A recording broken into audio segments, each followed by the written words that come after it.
today a lot of questions have come on this particular issue, that since a lot of people have been connected from various months and years so far with this course series and with your videos on YouTube. So they say that we have been observing our life daily, every hour, as we even talked about it in the last session, that we have, it's not just the 24 hours that we are having, but every second that passes by.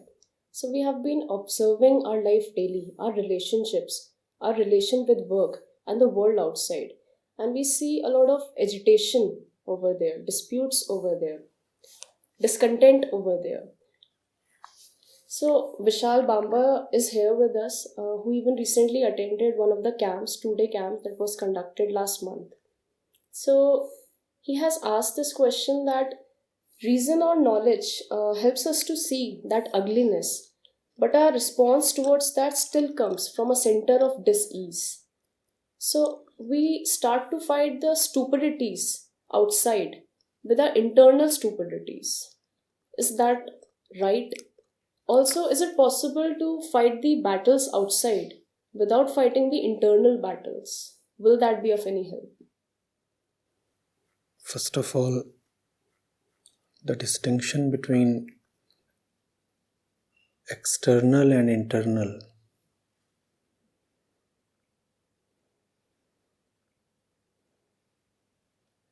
is merely a placeholder.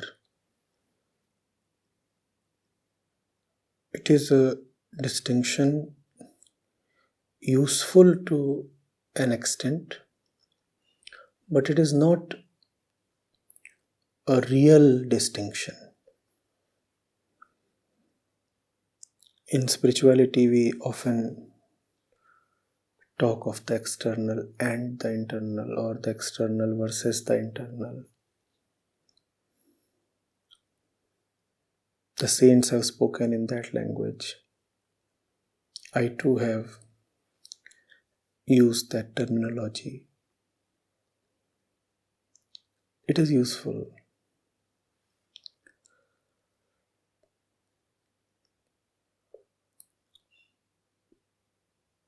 Till a point.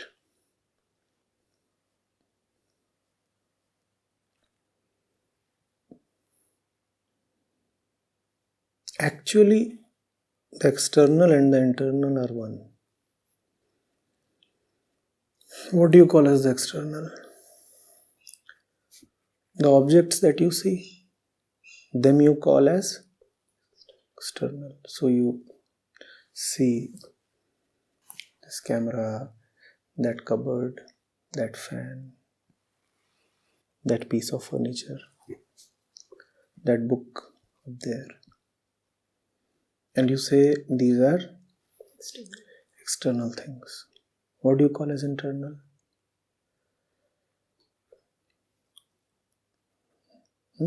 Yourself, your inner world, the subject. It is a matter of first principle that the external and the internal are one.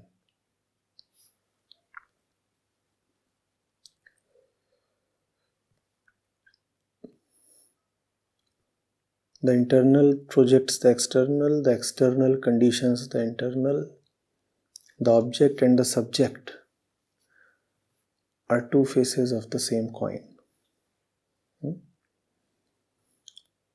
So the external and the internal actually don't fight with each other. They complement each other. They are mirror images of each other. Which means that which is going on within you, the internal stuff, is very much related to that which you see outside of yourself.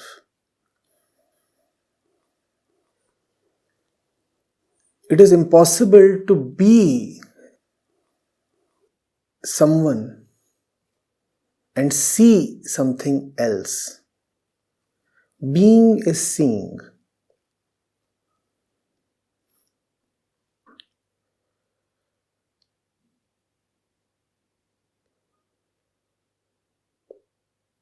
So it's a closed system.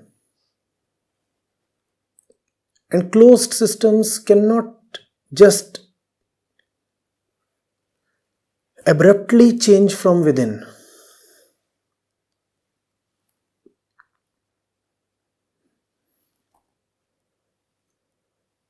I am an ant and my world is sweet particles, other food stuff,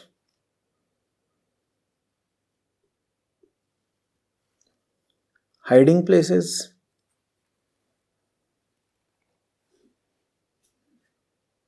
and such things. There will be nothing in the world of an ant to take it beyond anthood. All that the ant can perceive is its own particular world. All that the subject can ever perceive is an aggregation of objects strictly pertaining to the subject. Therefore, the objects that you see are never going to disrupt your inner world. It is not going to happen. That's the mark of the false subject. It only sees that which will help it maintain, retain, continue, strengthen itself. Therefore, seeing is of no use at all.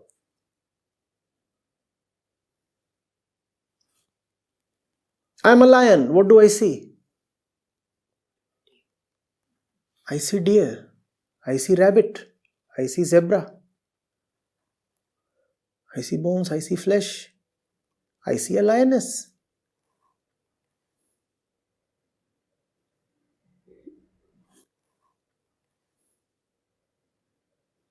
My world is a lion's world.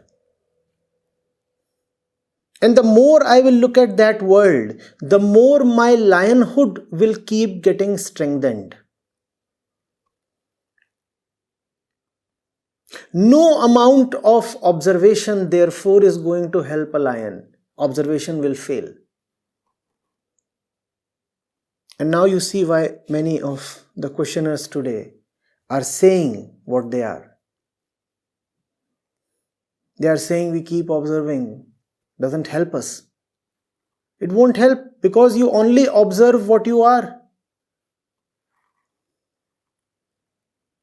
And therefore, that which you observe will not surprise you, shock you, or introduce you to something new.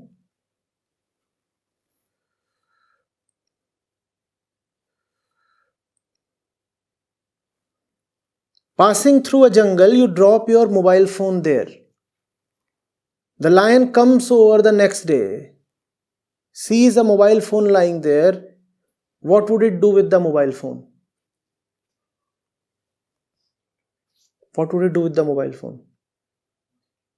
Nothing. It will walk on, carry on as if it has seen nothing. Because the mobile phone does not belong to the lion's world, so the lion will not be able to see it at all. The lion might have physically seen that rectangular object lying there, but mentally, that electronic device has not registered in the lion's psyche at all, or has it? On the other hand, if you happen to drop a packet of flesh while passing through the jungle, and the lion chances upon it, what would happen? The lion would notice it. Because flesh belongs to the lion's world. You will see what you are. Being is seeing. Therefore, seeing is not going to help. Therefore, there are a million spiritual seekers who keep on practicing observation and find that their lives are not changing at all. What will you observe? What you are. That which you are.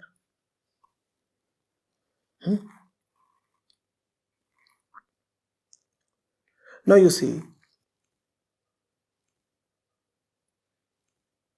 you were residing in Noida till a few months back.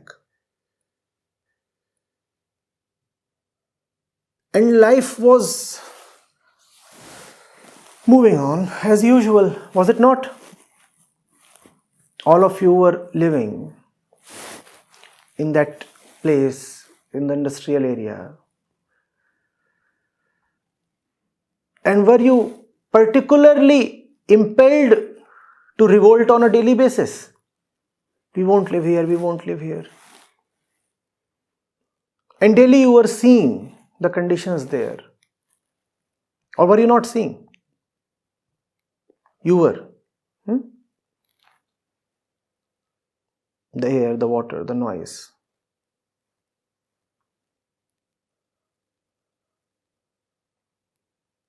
And life was normal.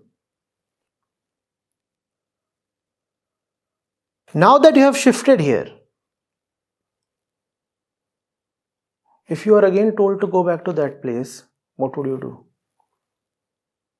Now, if somebody comes up with such an advice, he would have a mutiny at hand.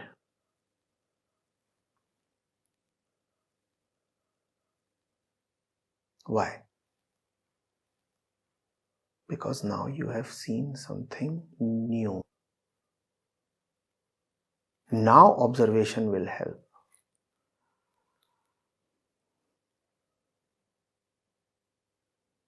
If you live within a cage and you keep observing your cage all day and nothing but the cage is being observed, that will not give you freedom from the cage.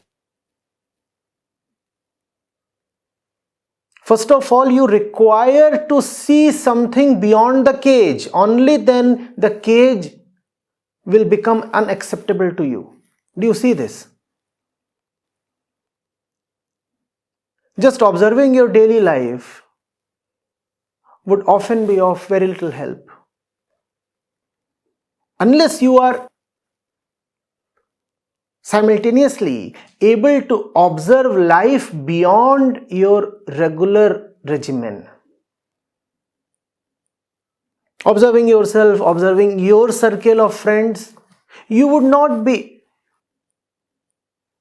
motivated, impelled, moved to change at all, because the lives that you are seeing around you are just similar to your own life. Why would you change?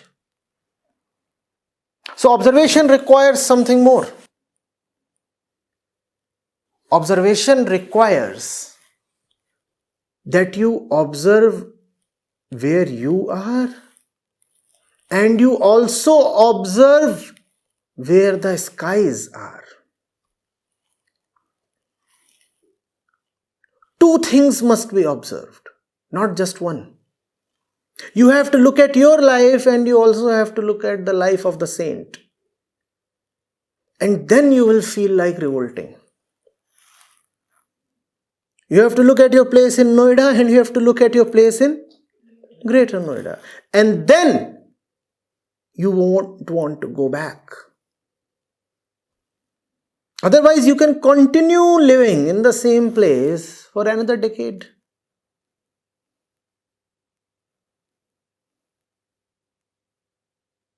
Are you getting it?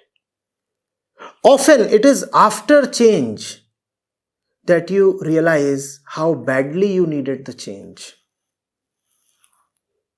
It is strange.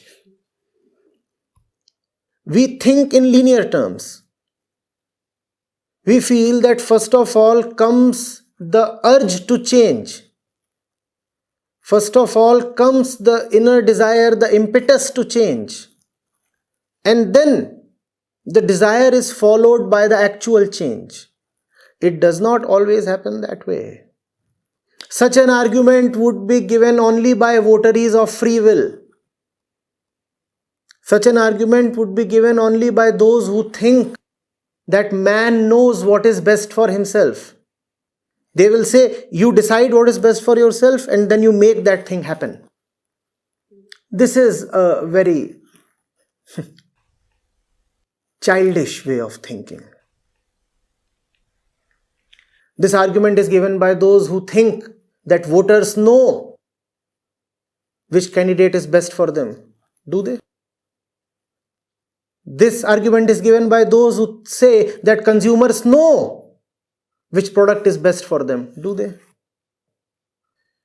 So they say, you make up your mind and then you decide. For them, the final action is preceded by the will towards action. And it's a false philosophy.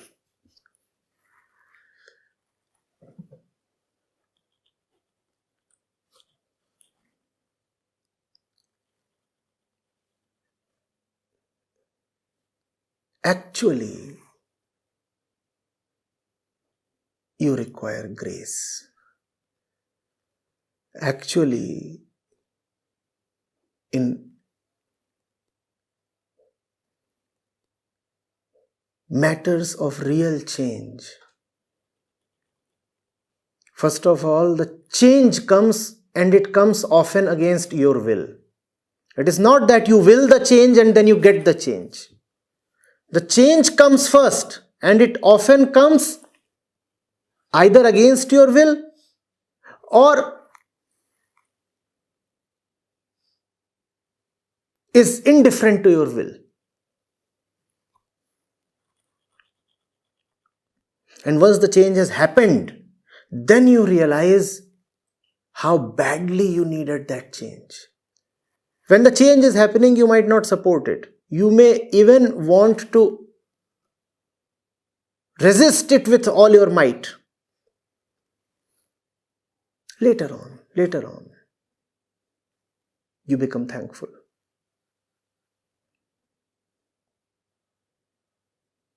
Observation of your own condition must be accompanied by exposure to something beyond yourself. So to observation, I have added one more condition. Now I'll add one more.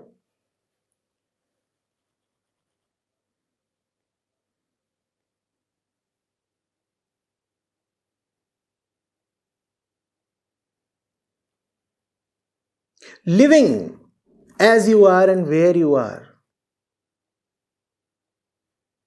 even if you come to see that it is possible to live differently,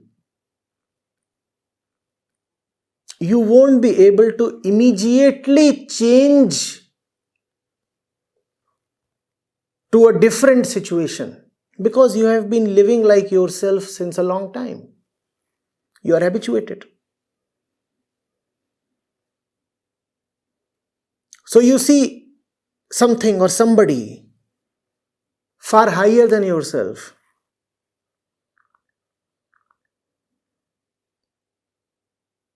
And instead of getting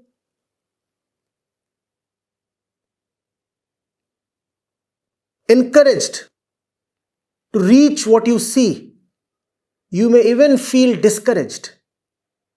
You may say, oh, I am certainly a creature of the mud. And what I am seeing is high up in the skies. Will I ever reach it? No.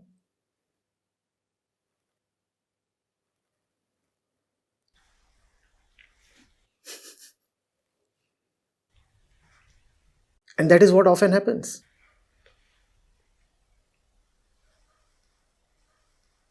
If you have been in a certain condition since a very long time, then don't think that you would be automatically moved to go beyond that condition. Things happen in a different way.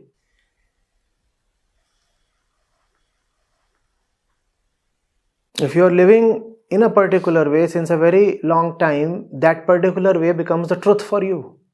Because that's the mark of truth. It does not change. Anything that has not changed since a long time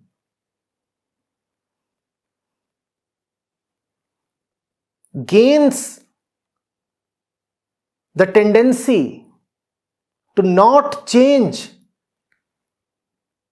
for an even longer time. Our boredom is very superficial. Actually, we are very, very tolerant people. We don't get bored with ourselves. We have been what we are since a very long time. Have we changed? Have we grown sick and bored of ourselves? No. People grow bored of objects, but do they ever become bored of themselves?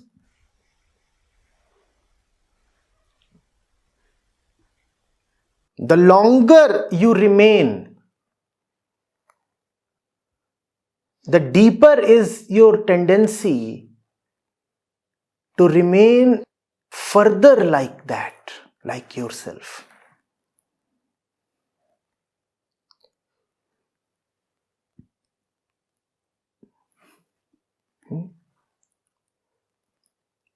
So we were saying that the observation of objects around you does not suffice. We said observation of something beyond your limited circle is needed.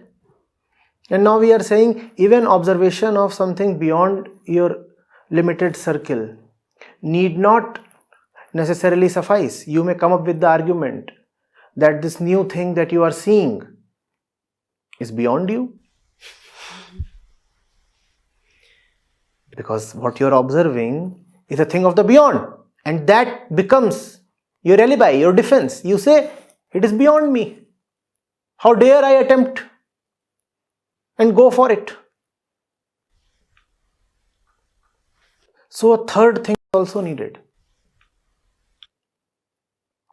I am making matters difficult for those who are fans of observation. Those who keep saying, just observe and things will happen. No, nothing happens just by observing. Love is needed. And you know what love gives you? Love gives you the patience to wait. Because there is a very vast distance between the earth and the sky.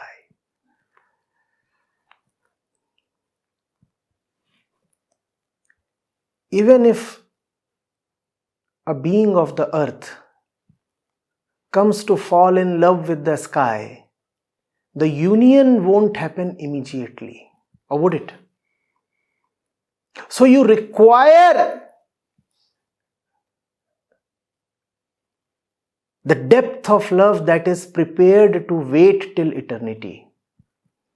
If you do not have that love, that patience, then you will give up and change won't happen. You won't reach the sky. And when you are just crawling on the earth, then even if the sky appears lovely and alluring, it equally appears impossible to reach. Who are you? A crawler. You might have fallen in love with the sky, But look at the difference, look at the distance. Your love then must have great depth that will enable you to wait. And this is not merely passive waiting.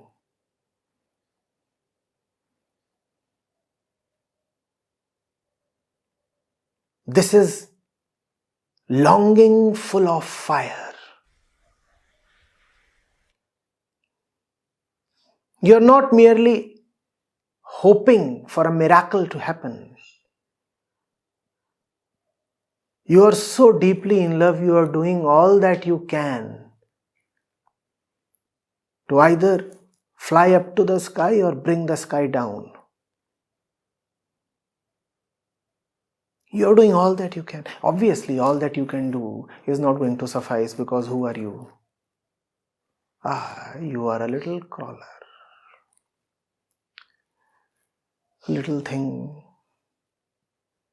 of the burrows and the basement. But still,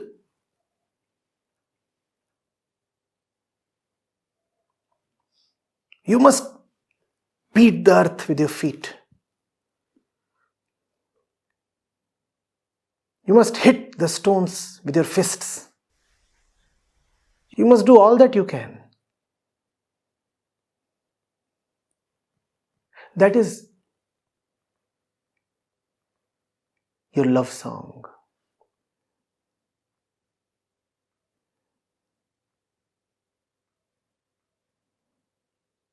That is your outreach. That's your invitation to the sky.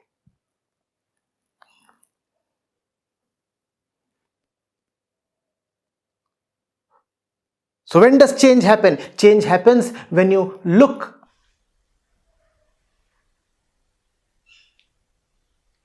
at your dark burrows, at your stinking caves, at the mud in which you have been wallowing for so long. And then you look up at the sky. You're observing yourself and you're observing the sky. And as you look towards the sky, your eyes well up.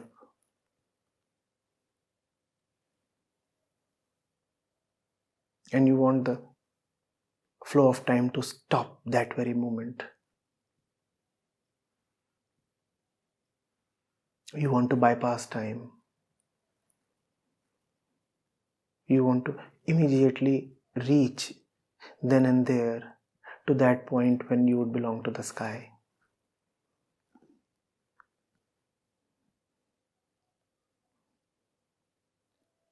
And then change happens. Then change happens. Merely observing your life will not beget you any real change. Love is needed. Knowledge of this and that is highly insufficient. Love is the fire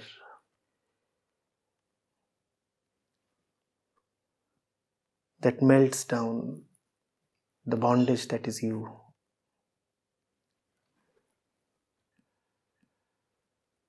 Knowledge is merely the light in which you can see your bondages.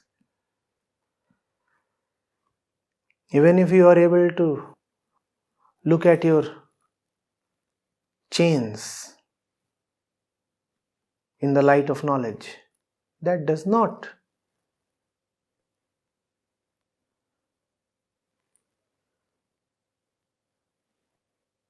rid you of the chains, or does it? In fact, if you have been wearing chains since your inception, then observation of chains hardly surprises you, or does it? Does it?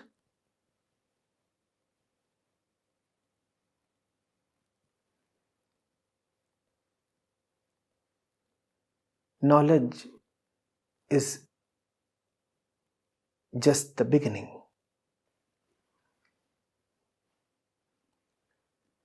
Knowledge is like school curriculum for boys in school uniforms.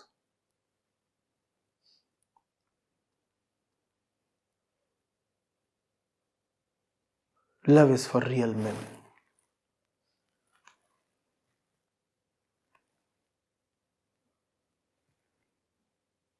They are either dressed up in battle gear, not school uniforms,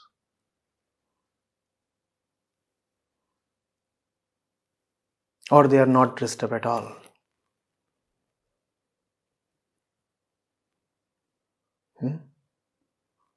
You may begin with knowledge. It's okay. Primary, secondary, higher secondary.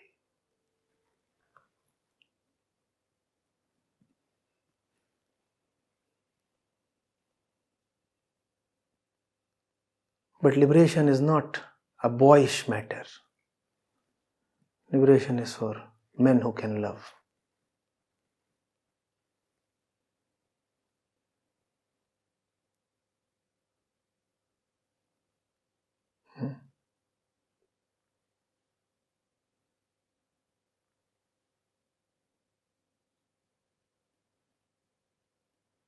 Boys and girls, they can giggle and wink and chortle.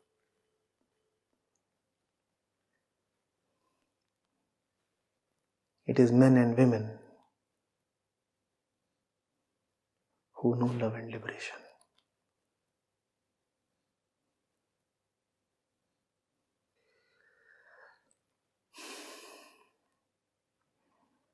Observation is a teeny weeny beginning. It's a teenage thing actually.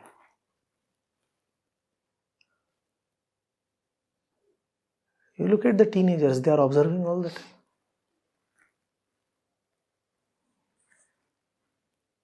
So practicing observation is the teenage of spirituality. You have yet not grown up. You are observing this or that. Somebody is observing his breath all his life. This is childish stuff.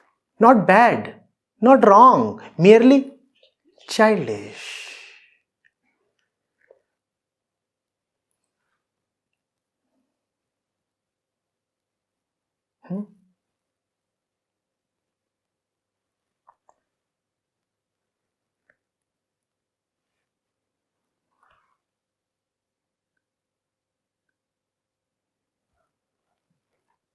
So please communicate this to your group. I hope they are anyway watching me right now.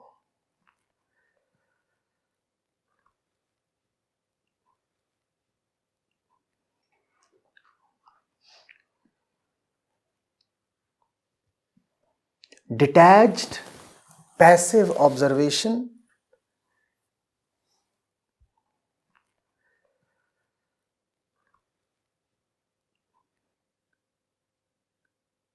will carry you only so far.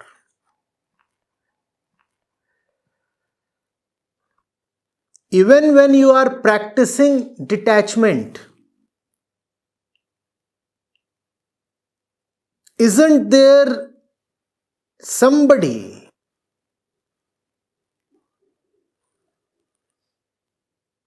who very solidly and stubbornly exists as a detached entity? You say, I am detached from everything. Who is detached from everything? I am. This I am remains. Childish fear. I can drop everything except this. I am detached. It won't help. The real thing that needed to be dropped is still there. I am detached. Love is when this I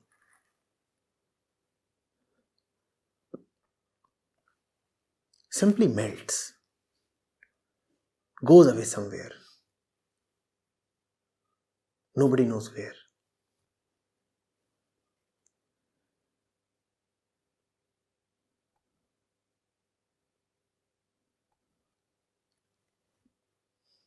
You observe from your own center. You observe as the observer, and therefore you fail.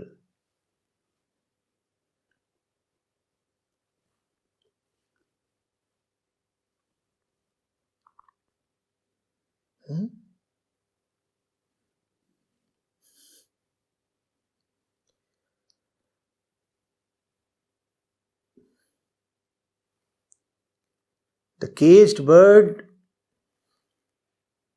needs a love for the sky.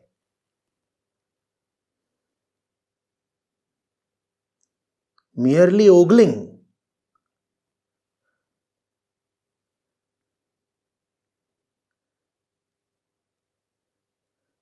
at the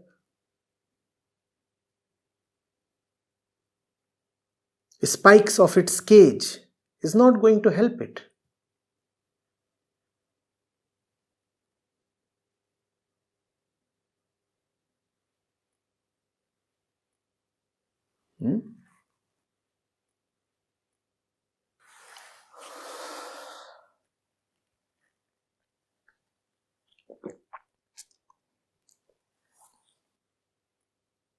Don't you see how theoretical and academic is observation?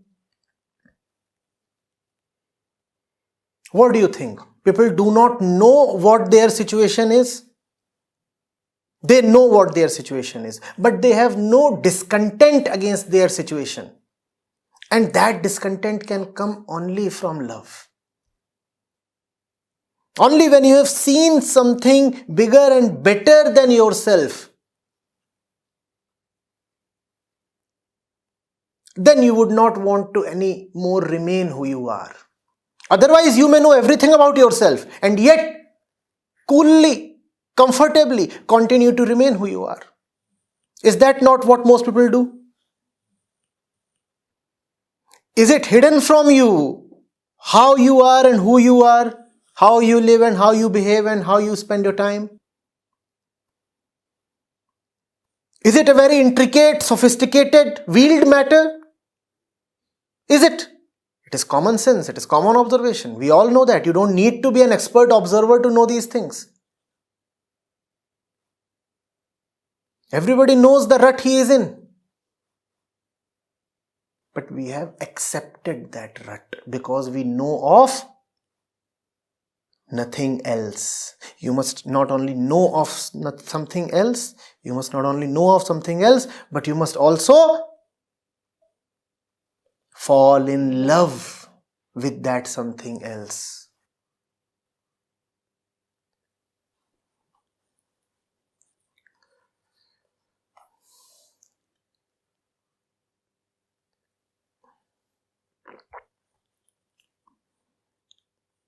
And now you would know why Kabir Sahab repeatedly, incessantly emphasizes on the virtue of right company, Sat Sangat. He says, nothing changes you better and faster than the right company.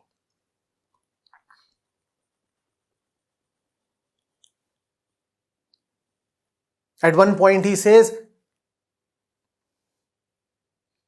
the company of the sadhu is so sweet that even if Ram calls me, I don't want to go.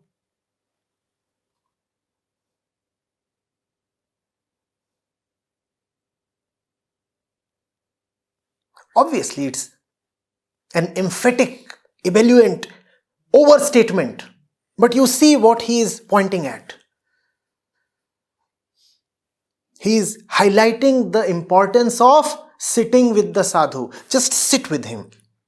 And if you have spent a few hours with him, then you will be no more able to tolerate your usual domestic nonsense.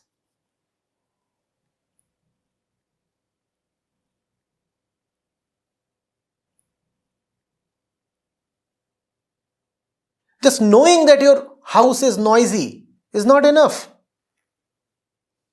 You must also have had an introduction to silence.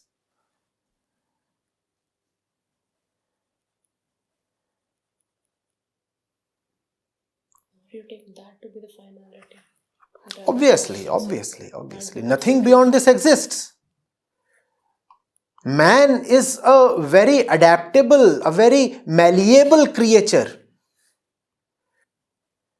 That's what the word conditioning implies. Man gets conditioned to the conditions. Man is like water. Put the water in a tray, it becomes the tray. Freeze the water, it becomes a stone. Heat the water, it disappears. Man is very, very adaptable, and that is man's curse. Man has no integrity within, nothing solid, nothing permanent, nothing unchangeable within. Everything changes. The conditions change and everything changes. And therefore, man will not revolt against conditions. Does the water ever revolt against its container? Similarly, man is unlikely to revolt against his conditions. You require something beyond an observation of his conditions. You require the miracle that is called satsangati.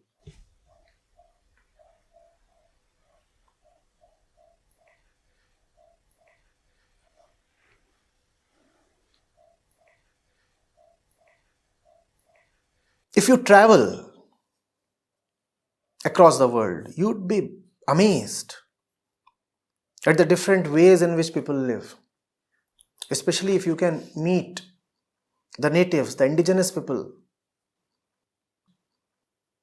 in the Americas or Africa or Australia. You'd be surprised. They have a particular way of living, and that is all for them.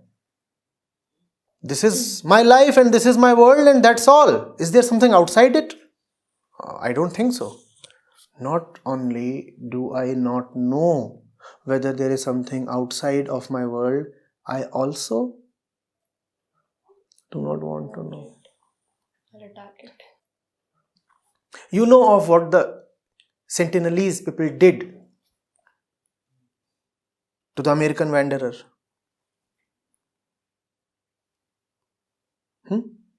Why was he attacked? Not only do we not know what is happening in the world, we also do not want to know. Do not come near us. We will attack you.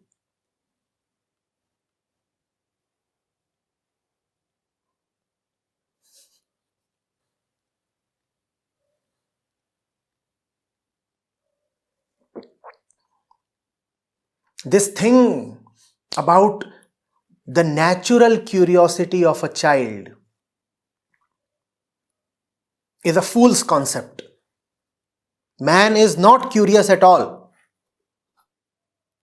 Had those tribal people been curious, they would have welcomed an outsider on the island. They would have said, "Where do you come from? What's the news? What's the world outside like?" Obviously, had he tried to convert them or evangelize or, tried something mischievous or nasty, they would have been well within their rights to oppose him. I'm not talking right now of the motives of this intruder. I'm right now just looking at the event from the perspective of the inhabitants of the island. Somebody new has come over, and I do not really know who that new person is. I do not know whether he has good motives or bad motives or this or that. But of one thing I am pretty certain. If somebody comes over to my place, I do not want him. We do not wear clothes, and we are not at all interested in knowing what this fellow is wearing over his waist or his shoulders. Why is he covering his body? Is this cover of any use? And he is carrying some stuff. There is no curiosity to know what that stuff is. So, please, get rid of this notion that man is naturally curious or that a child is naturally curious. We are not curious. We are curious about flimsy stuff. We are curious about trivial things. But we are never curious when it comes to stuff that is likely to change us. Because curiosity and self-preservation do not go together. We just do not want to know. We'll want to know trivial things. What is happening here, there? Oh, no. This kind of little gossip we might be very interested in. But do we really want to know if the knowledge proves harmful to our core beliefs and our core way of living? Do we still want to know? No, then we do not want to know.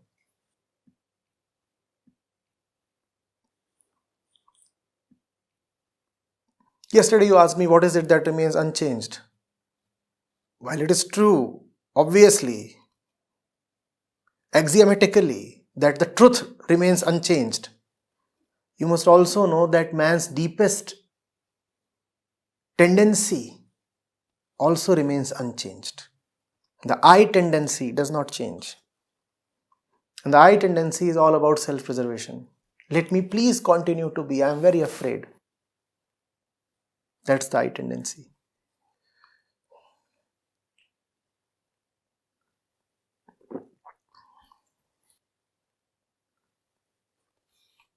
You require the company of the beyond.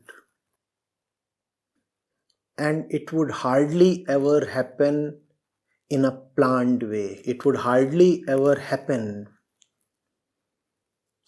in a way intimated to you in advance. Even when God wants to give you company, He cannot serve you with an advance notice. You will run away. So He has to come to you in ways that will necessarily be surprising to you, necessarily be unexpected and shocking. It is a kind of stealth. It is a kind of deception. But this deception is needed. Otherwise, you would block the entry. You would block the company. Later on, when the fruits of God's company start appearing and you find that the fruits are sweet, then you become thankful for the way God touched you.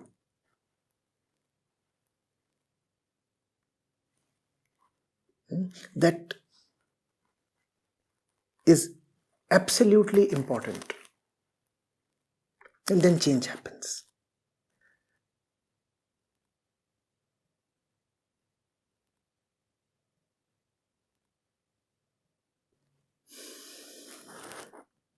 Now where do we stand? You see, I said most of us are anyway conversant with our current condition. So I am really downplaying the importance of observation. Why do you need to observe when you anyway know what is going on? Many a times when people ask me, Acharya ji, what's wrong with me? I spontaneously find myself responding with, don't you know? Or somebody would ask me, what do I do? And all that I can utter is, do I need to tell? Don't you know? Do you need further observation? What for? To keep wasting time? To keep matters as they are? To keep providing yourself with the excuse that you are busy doing something meaningful for your liberation, when all that you are actually doing is delaying your liberation? This observation thing becomes a very, very convenient way to delay your liberation. You say, I am observing. For how long will you keep observing? You are standing on the railway track and the train is speeding towards you at 150 miles an hour.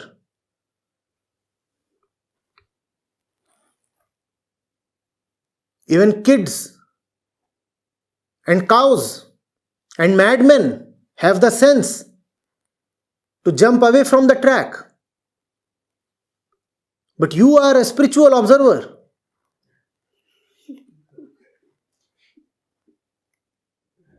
You have been to some ashram and learnt the great practice of observation, that too detached and dispassionate observation.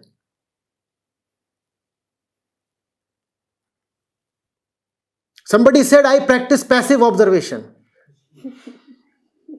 Now, obviously, in your passive observation, there is no scope for any activity.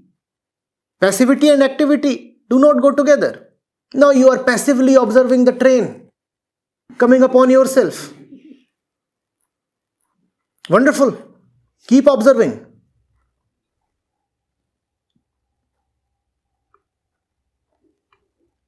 The passive observation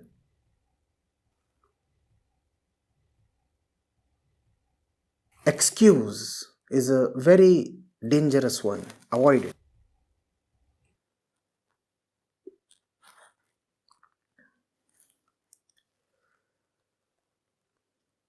Enough of observation. You have observed enough already. Now reach out to the stars and beg for their company.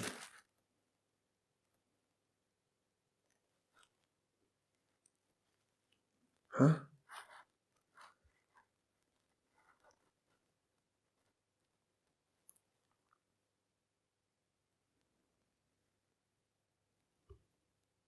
For how long will you keep observing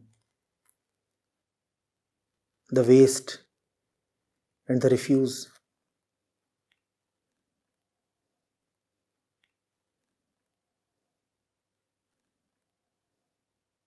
Reach out. Somebody unimaginable. Let the unthinkable happen to you.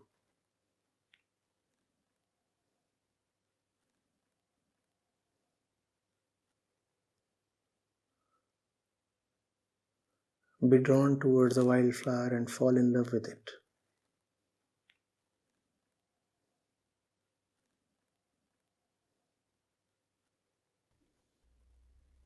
You know how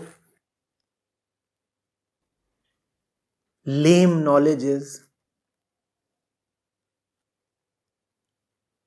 Somebody just came over. Does he not know that there is a session happening here? We are talking of knowledge. Does he not know? Was this disturbance not entirely avoidable? But when you have no love, when you are absolutely barren, of what use will be knowledge? You know what is going on here, and yet you bring the motorcycle almost up to my throat.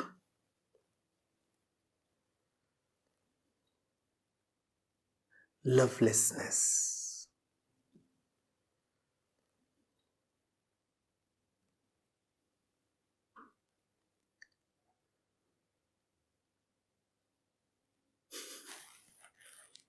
Does he need to observe that something is going on here? No more observation is needed. Observation you have had enough of.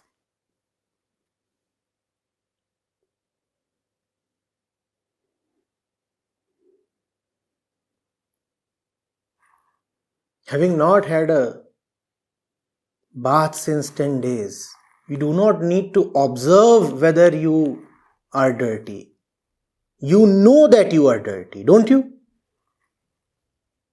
You don't need to confirm whether you are stinking. You know that you stink.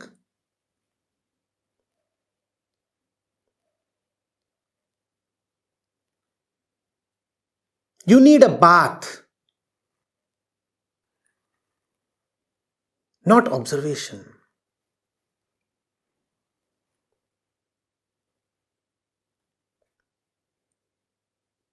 Or if you continue looking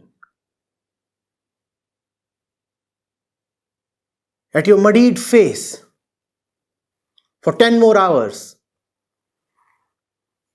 will that clean it up?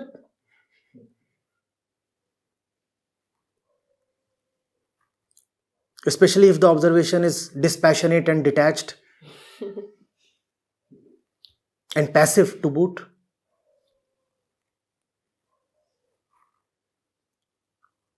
You require work. You require solid effort. You require to move your ass.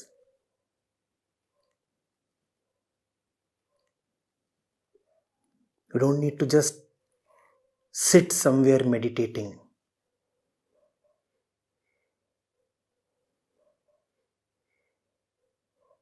Get up from your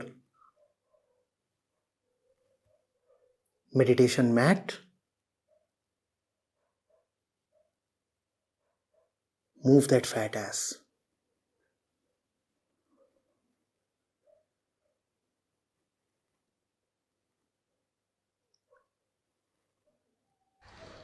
So whenever even we come across the right company, we try to attack that right company too, in some sense or the other.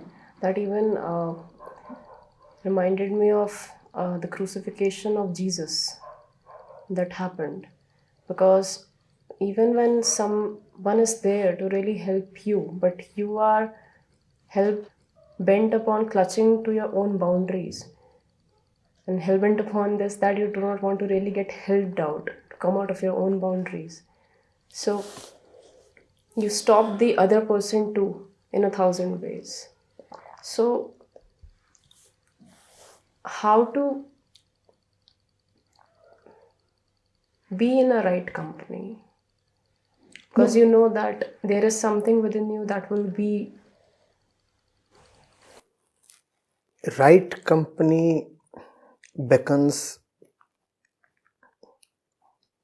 everybody.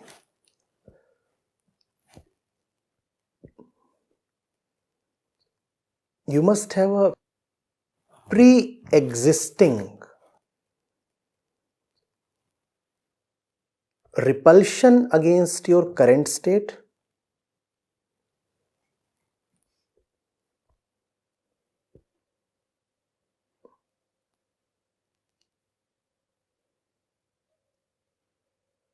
and also,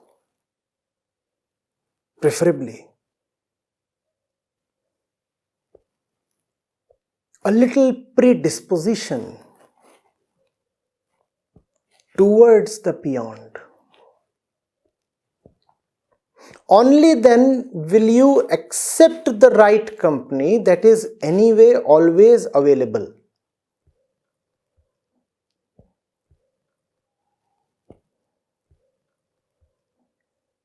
Change beckons.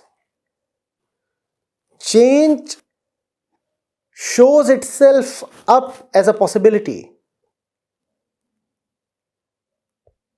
But who will accept the possibility of change? Only the one who has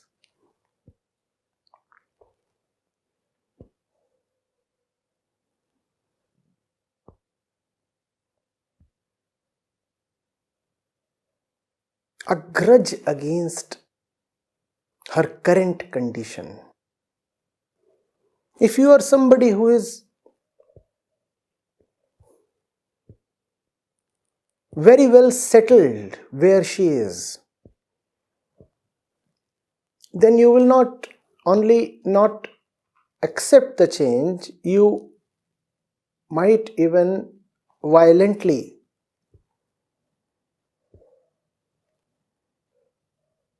attack the instrument of change.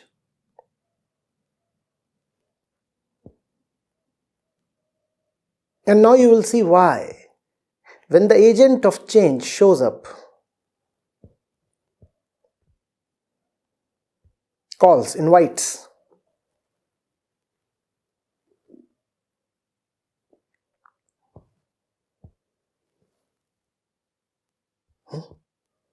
teaches, tempts, or seduces, not everybody goes towards him. Only the chosen few go towards him. Who chose these chosen few? They themselves chose themselves. How did they choose themselves? They chose themselves by not choosing their current condition. What is grace? Not to be happy with your current condition.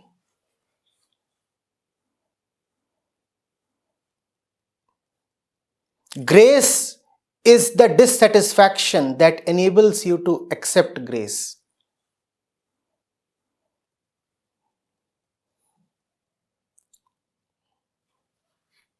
Only by grace will you feel dissatisfied with who you are and where you are.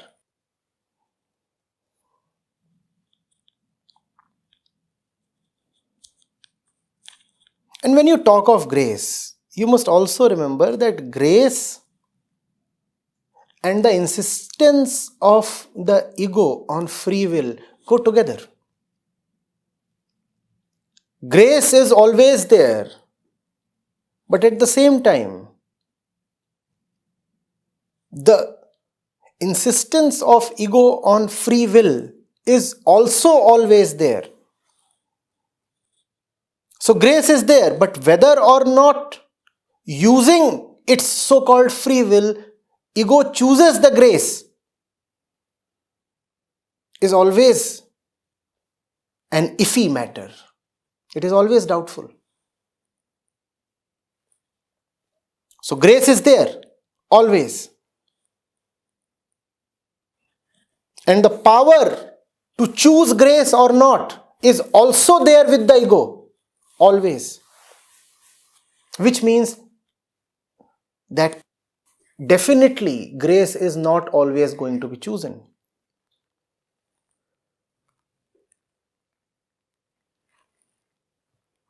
Even grace cannot make you compulsorily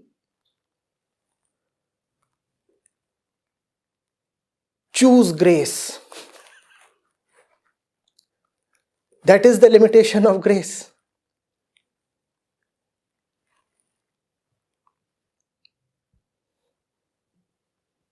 Even when grace shines upon you, you still retain your self-projected sovereignty.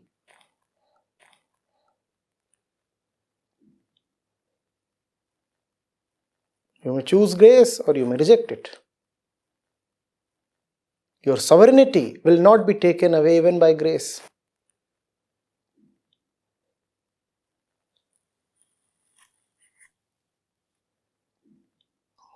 So then you pray to grace, as devotees do. Please, please,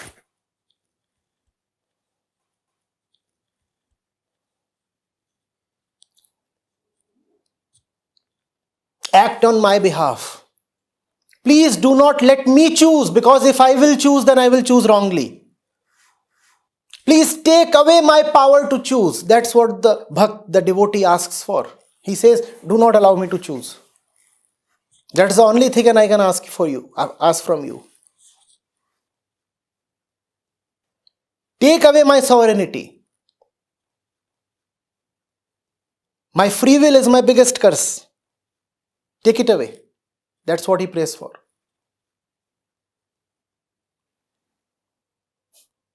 Make me your servant. Meera ko Prabhu Dasi banao. That's what she is praying for.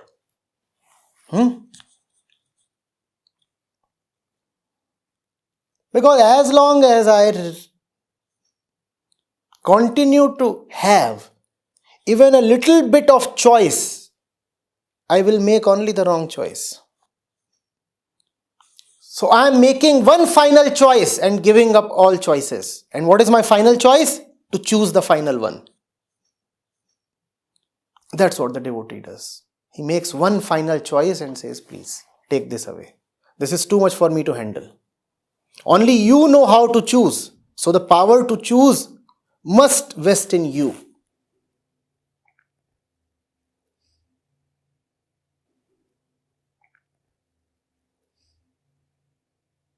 Acharya, there are a lot of people in the world, as we talked of that, when one is dissatisfied with oneself, that's when it happens. So there are a lot of people who are dissatisfied with themselves, and then they run behind success, or then they try to motivate themselves, but they never go in search of the right company, or maybe they are not aware of it.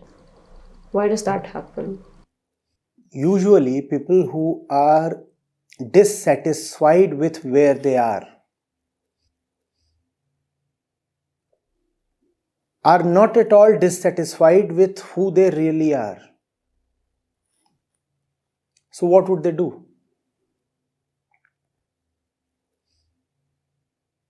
They would choose the next place to be at. They are dissatisfied with the place, but not with their capacity to choose. So if you are dissatisfied with black, you run towards white and you consider getting white as success. Are you getting it? Dissatisfied people have their own little universe within which objects of satisfaction and dissatisfaction keep floating and alternating.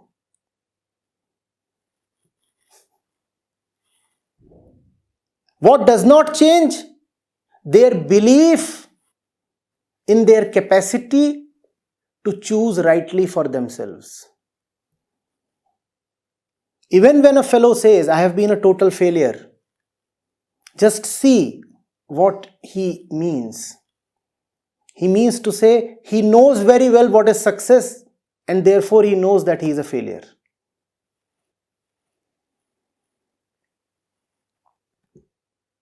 He is still not admitting that he does not even know what success is and what failure is. Somebody exclaims proudly, I am a success. And somebody weeps in dejection, I am a failure. There is something both of these have in common. What is it? Their confidence that they know what failure is and what success is. On this front, both are one. They both say that we know what success is and what failure is. It's just that one is on one side of the line and the other is on the other side of the line. But both are very, very and equally confident about the line. About the line they are very sure. They are not giving that confidence up. They are very satisfied with their confidence. It's just that they are not satisfied with getting what they want. but they are surely very confident that they know what to want. You will have people crying because they did not get what they wanted. But have you ever met anyone who is crying that he does not know what to want? No, of that we are very sure. So the division is, there are people who want and seem to get what they want, and there are people who want and seem to not get what they want. But the other division is hardly visible. The other division is between people who are confident what they must want and people who admit that they do not know what is worth wanting. Nobody with humility and clarity comes forward and says, I just do not know what to want. And when you can say, I do not know what to want, then you can outsource the whole wanting business to Kabir's Ram. Then you tell him, the boat is yours, the sail is yours.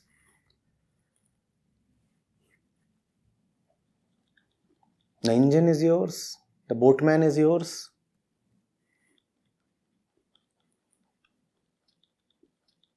You decide what must happen. Who am I to take decisions? So, Acharya, can we say that this dissatisfaction and satisfaction that one feels in one's life is basically nothing but one's confirmation to the dictates that have already been given? Obviously. It is according to your conditioning that you experience satisfaction and dissatisfaction.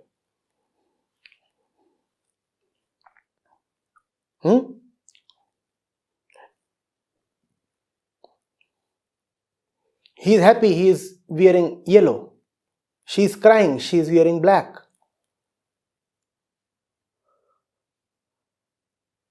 But who told both of them that yellow is great? Neither of them. Not at all either of them. So they both are actually slaves. Not one, both. To some third one who dictated to both of them that yellow is good and black is bad. Ostensibly, he is the winner wearing yellow and she is the loser wearing black. But actually both of them are just slaves.